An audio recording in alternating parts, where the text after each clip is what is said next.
Zarkon stood at the entrance of Paris Island, his 3 hearts pounding in perfect synchronization. As the champion of the Crethean Empire, he had conquered 17 worlds and defeated the galaxy's most fearsome creatures. The Galactic Council had chosen him specifically for this mission, prove that human military training was nothing special. The other alien representatives had laughed at humanity's application to join the Council's defense force. "They're weak," they'd said. "Soft creatures from a gravity-light world." But humans had insisted their training methods were superior. Now Zarkon would expose this delusion. Drill Instructor Sergeant Morrison stood barely to Zarkon's chest, yet somehow his presence filled the entire parade ground. "I don't care if you're from another planet," Morrison barked.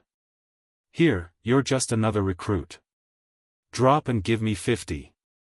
Zarkon's mandibles clicked in amusement. 50 repetitions? His exoskeleton could handle thousands. He dropped down with ease. By repetition 30, his arms trembled. By 40, his breath came in ragged gasps. The Earth's gravity, which his scientists had called insignificant, pressed down like a collapsing star. He finished the 50 and collapsed. "Pathetic," Morrison shouted. Again. The weeks blurred together in a haze of pain and exhaustion. Zarkon had trained in ice storms on Theron 7 and volcanic wastelands on Melrose Prime, but nothing compared to the relentless, systematic destruction of Marine Bootcamp. The obstacle courses seemed designed to exploit every weakness. The forced marches never ended. The sleep deprivation drove him to the edge of madness. What disturbed him most wasn't the physical torture, it was the other recruits.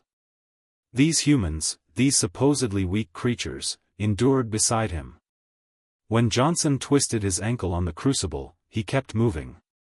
When Martinez caught pneumonia, she refused to quit. They pushed through barriers that would have broken Crethean warriors. During the crucible's final march, Zarkon's legs finally gave out. He lay in the mud, ready to surrender, ready to admit defeat. Then he felt hands, human hands, lifting him up. "Come on, alien boy," Johnson grinned through exhausted tears. "We don't leave anyone behind." They carried him. All of them. Miles through the darkness, sharing his weight, refusing to let him fail. When Zarkon stood at graduation, receiving his eagle, globe, and anchor, he understood what the Council had missed. Human strength wasn't in their muscles or their technology.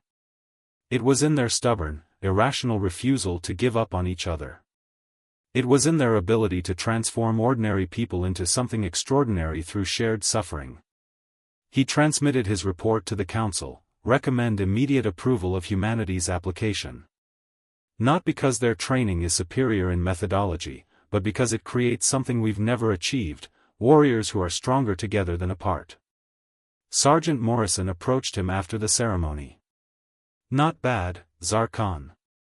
You've earned the title." For the first time in his life, the galaxy's strongest warrior felt truly proud. Not of his individual strength, but of the brothers and sisters who had refused to let him fall. He was a Marine now. And that meant something that transcended species.